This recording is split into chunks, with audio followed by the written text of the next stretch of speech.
What's up, everybody? I'm gonna try to do this in one take. Um, and I feel bad. I'm gonna apologize now for not letting people know beforehand. But I have the saddest of saddest news. Jeremy from Conrad's Cowbells. You've seen him on these videos. You've seen him at the ballpark. He passed away Sunday, and we said goodbye to him today. I don't have all the information, so I'm just going to give you what I know, and I hope that I'm not giving misinformation. But, he had problems with his foot. He had some kind of surgery on it. It never healed up right, in my opinion, and he's always had problems. Well, we were getting ready to go to the Braves game next month to see him play the Rangers. I had this group message, and I sent Jeremy a message and asked him, would he do something for me? And he came back, he sent me a voice message and said, I would, but I'm at the ER. And I texted him, I said, what's going on? He said, long story. So that was the last communication that I had with him. And I hate that I have that voicemail. But, so he was here in Hickory, I think at Catawba, but I'm not sure, one of the hospitals, we have two. They thought he had sepsis. I'm not 100% sure what that is. But I know he was in a lot of pain, and they put him in a medically induced coma. And at one point, they said he was the sickest person in the whole hospital. And he just kept getting worse and worse. And they needed to send him to a special hospital, which we have one in Winston-Salem, which, if you're not from around here, Winston-Salem is about an hour and a half car ride, just, driving down the road. But he was so bad, they airlifted him to, it's called Baptist Hospital. I mean, one of the top ones in the country.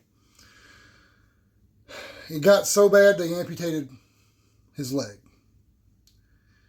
And come to find out, it was a flesh-eating disease. I don't know how he got it. And honestly, I don't want to say I don't care. But, he had it. They tried their best to get it all. And it was a roller coaster of a ride. I mean, it's like he would have one good thing go right, and then like 10 minutes later, 15 bad things would go. It sucked. But he could hear while he was in his coma, and then when he woke up, he, like the pastor said today, he battled so hard to get awake and get alert enough to know what was going on. Well, they came back and said that we need to take part of his hip off, and maybe that'll stop this disease. And they told Jeremy the options, and they said, if we cut your hip, it's gonna put you in a wheelchair for the rest of your life, and you're probably being a nursing home or assisted living for the rest of your life.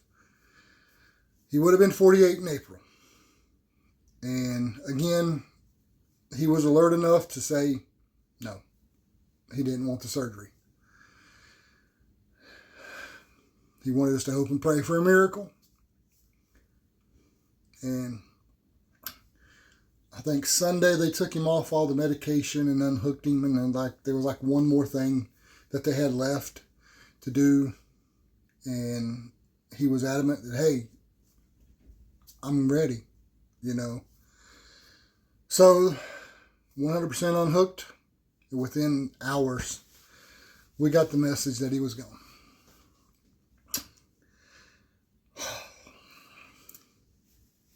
And like I said, I'm sorry for not keeping people up to date. I mean, we would get the message and I would send it to a few people and just screenshot, copy, paste, whatever. But like I said, it was just a roller coaster because I wanted to give 100%. This is what's going on. This is bad or this is great. Those kind of news. I didn't want people to be in my situation and just sitting here fucking worrying every day. So, but yeah, and at the service today, it was great. Pastor, he, went over, we pray, and, we don't get political or religious on the channel, but this is what happened. We pray, and we're upset we don't get what we want. And why does the good ones get taken and the bad ones don't? The typical emotions and feelings you get when something like this happens. It kind of eased me in a way, but, I'm still going to have those questions. And they wanted memories and stories from everybody there, but I just couldn't do it. And plus, it's a bunch of people I didn't know, but I don't remember how we met. I just know it was because of the Crawdads. But I do know how the Crawdad or the Conrad Cowbells came to be, I think. When I first started going and I made it was probably maybe my second year in 108, I have so much fun. Chris does his thing. He's the mega man. He has the megaphone. He had the bullhorn. We know Chris. Without a doubt, Chris is Hickory Crawdads 108. Well, not to outdo Chris or anybody. I wanted to do my own thing, and I wanted to be known. So I got a cowbell, and I remember, hey, look what I got, Chris. We're going to make some noise this year. I remember sending him that message. And we're ringing the bells like we're supposed to, and all of a sudden, Jeremy gets bells, and he rings the hell out of them and calls it Conrad's Cowbells. And I'm like, this guy stole my idea, But it is what it is, man. It's just like, you do you, boo-boo. It's all you, and I'm happy, man. We're here to have fun. That's all that matters, and yeah, I just remember that.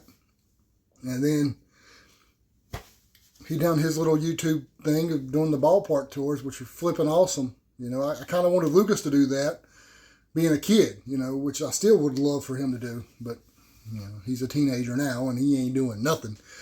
But yeah, Jeremy, he was there for me when I needed him. And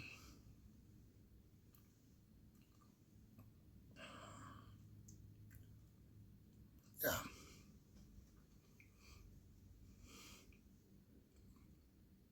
He's going to be missed. For real. And I told my 108 people, when I make these videos, it was such a pain in the ass because he wanted the same ones. He wanted to put it on his channel. Didn't have nothing wrong with that, But what I hated was trying to get, an hour's worth of footage. It's a lot of memory. And to put it in a Dropbox or a Google thing, to upload it, then have him download it and upload it to his. It was just such a pain in the ass. And I was like, dude, give me your YouTube, sign-in information. I was like, I'm not doing nothing. I said, I'll put it private and then you do your thing. And I don't remember his password, but I do know it had Mantle in the password. And, Mickey Mantle was his favorite. And I want everybody to bring a cowbell to every game that you could go to. And at the 7th inning, we just ring the hell out of those things. Every game. Every 7th inning, we just ring the cowbell in honor of Jeremy. And, he hated the ball four chant the way we do it. And Tim would always, this is for you, Jeremy. And we'd point over there. We're still going to do that. But we're just going to have to point up. Because he's watching us from up there.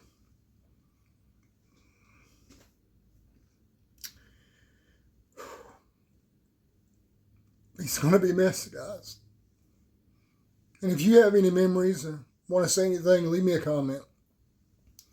And I hope his family gets to see this. And I'm sorry. And I know when my family members have died and passed away, I hate it here and I'm sorry.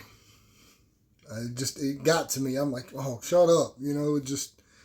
What are you sorry for? And I get that you don't want someone to feel the way they're feeling, and that's why you say that. And we tell them all, if you need anything, we're here for you. We'll do whatever you want. And that's true. So, if you do need anything from, reach out. We'll do the best we can and do what we can. So, but just wanted to take a couple minutes. So far, it's been almost 11 minutes. And let you know what happened, because I'm getting messages, on my posts saying, what happened? It's because I failed and didn't let people know like I should have. But he's whole. He's not in pain. And he's got the best seat in the house at any ballpark you could think of. So, we're going to love you. We love you. And we're damn sure going to miss you, Jeremy. We'll talk at you later.